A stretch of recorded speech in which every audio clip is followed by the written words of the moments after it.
Let's take a look at the picture that rocked the world of Senator Chris Van Hollen. Look at the sympathy and the care in his eyes for this illegal immigrant gang member. And the Democrats wonder why we say they're the party that hates America. His tweet reads, "I said my main goal of this trip was to meet with Kilmar. Tonight I had that chance.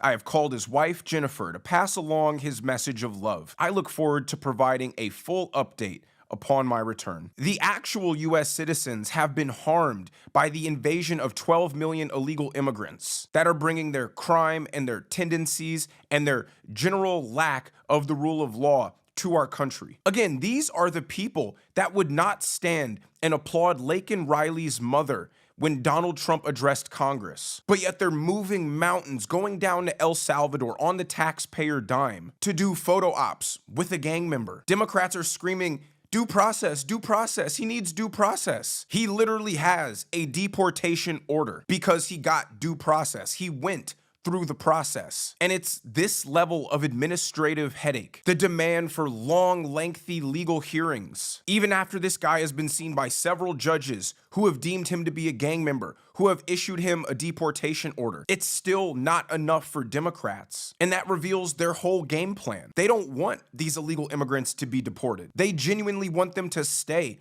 and become citizens and residents. I've seen some Democrats even argue that bring him back, and if the judge says, fine, he can go back to El Salvador, then that's fine. Or if they deport him somewhere else, that's fine. But he was not supposed to go to El Salvador, so bring him back on the US taxpayer dime, send him through another round of trials, and even though you're going to kick him out anyway, do all this because he didn't somehow get due process already. A liberal outlet called the Midas Touch quote tweeted that picture and said Senator Van Hollen is a hero.